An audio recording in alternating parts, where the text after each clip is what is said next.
আসন্ন ত্রয়োদশ জাতীয় সংসদ নির্বাচনে প্রার্থিতা ফিরে পেতে ইসিতে পঞ্চম দিনে শুনানি চলছে। সকালে রাজধানীর আগারগাঁওয়ে নির্বাচন কমিশন ভবনের অডিটোরিয়ামে এই শুনানি শুরু হয়। চলবে বিকেল 5টা পর্যন্ত।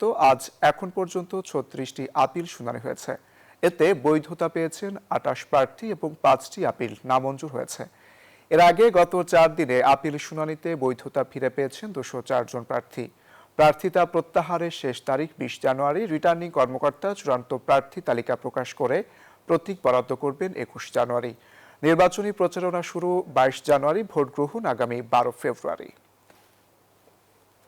এটা শুধু নির্বাচন কমিশনের সার্ভারের ভুলের কারণে আজকে আমরা শুধু এই 4 জনই না, আমরা 26 জন প্রার্থী ভুক্তভোগী। আমাদের আজকে যে আপিল সেটা মঞ্জুর হয়েছে এবং আগামী দিনগুলোতে আমরা কমিশনের উপর সতর্ক দৃষ্টি রাখব। তারা কোনো ধরনের কারসাজি করে কিনা সেই বিষয়ে আমাদের সতর্ক দৃষ্টি থাকবে। এভিডেন্স হিসাবে আমার স্বাক্ষরকেই, আমার তারিখকেই মৃত্যু ব্যক্তির স্বাক্ষরের তারিখ বলে ঘোষণা করেছে, অত্যন্ত দুঃখজনক। এ নিয়ে বিস্তারিত জানাতে নির্বাচন কমিশন থেকে যুক্ত হচ্ছেন সহকর্মী নামিরা আহমেদ। নামিরা, আপিল শুনানি সম্পর্কে কি তথ্য আছে জানাবেন? ধন্যবাদ অঙ্কুর আপনাকে।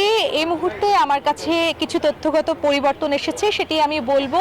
আপিল শুনানি এ পর্যন্ত হয়েছে 40টি, যার মধ্যে 32টি মঞ্জুর করা হয়েছে এবং 5টি নামঞ্জুর করা হয়েছে।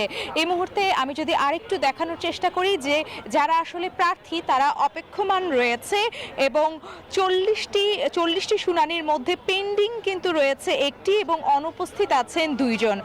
আরেকটু যদি বলি যে কুমিল্লা 2 আসনের বিএনপির বিদ্রোহী প্রার্থী আব্দুল মতিন প্রার্থিতা বাতিলের আবেদন করেন। বিএনপি প্রার্থী সেলিম ভুইয়া তার আবেদন খারিজ।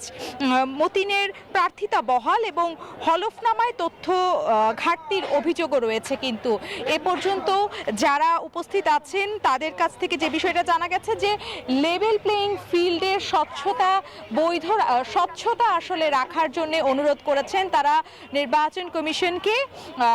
আরও যদি বলি যে এই বিগত 4 দিনে 280টি কিন্তু প্রার্থিতার মধ্যে 204টি বৈধতা ফিরে পেয়েছে এবং আজ 100 জনের মতো প্রার্থী যারা আসলে নির্বাচন ভবনে এসেছেন আপিলের শুনানির জন্য এবং এর জন্যই রায় প্রদান করা হবে।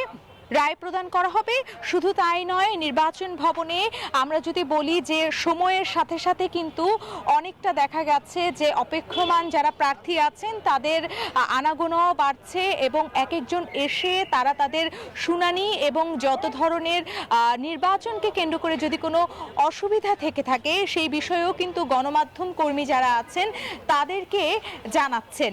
আরও যদি আমি আরেকটু বলি যে অপেক্ষমান প্রার্থীদের কাছ থেকে আমরা যতটুকু জেনেছি যে এ পর্যন্ত যদি ইসের কথা বলা হয়, আইন শৃঙ্খলা রক্ষাকারী বাহিনীর কথা বলা হয়, সেই জায়গায় তারা আসলে সন্তুষ্টি প্রকাশ করছেন যে এ পর্যন্ত নির্বাচনকে কেন্দ্র করে যতটুকু আইন শৃঙ্খলা নিরাপত্তা দেওয়ার কথা ছিল সেই।